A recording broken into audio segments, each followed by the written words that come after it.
For those people that are watching this that aren't sure what's going on in China, there's a gajillion videos, despite what Apple's doing with AirDrop out there. So we've got about a minute's worth of compilation for you. 根据疫情防控乘坐回国交通必须全程规范配合通道。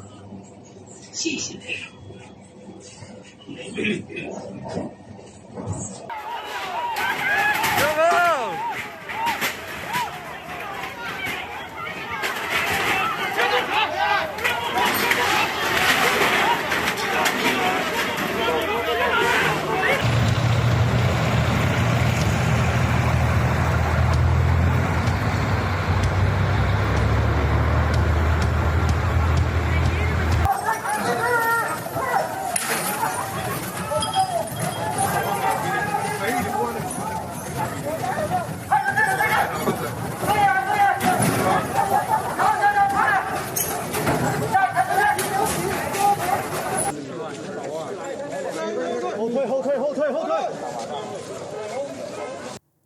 I mean, it's just unbelievable. It's like half of what was happening in Canada over the summer, throw in a little Squid Games and a couple other dystopian movies, and that's what you've got.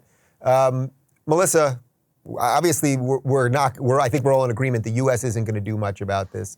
But do the Chinese people have a chance? Like, is there any chance they can create any sort of change themselves? Or is this going to sort of be like what's going on in Iran? It's like it kind of happens for a while and then it dies down and the regime never changes.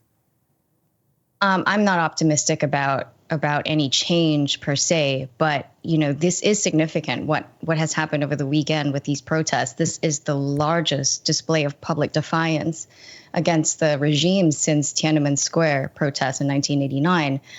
And to see such widespread civil disobedience at the same time is quite striking in China, in a place like China.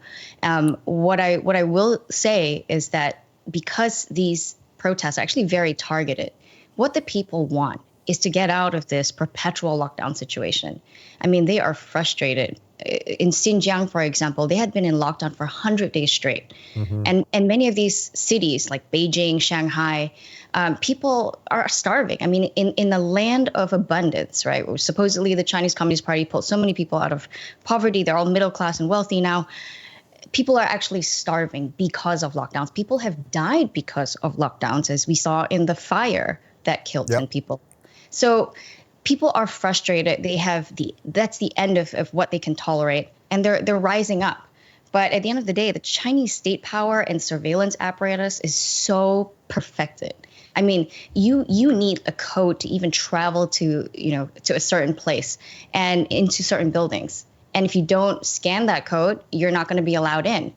And they can use this kind of technology that was originally meant for controlling the epidemic to actually curtail movement. And we saw that an example of this actually last summer when they were able to prevent protests for a bank run using the actual software that was meant to monitor the infections. So I'm not optimistic about any kind of higher up kind of change, in terms of toppling the government, in terms of challenging the regime's hold on power. That's not going to happen. China is still stable in that sense because of the way it's structured.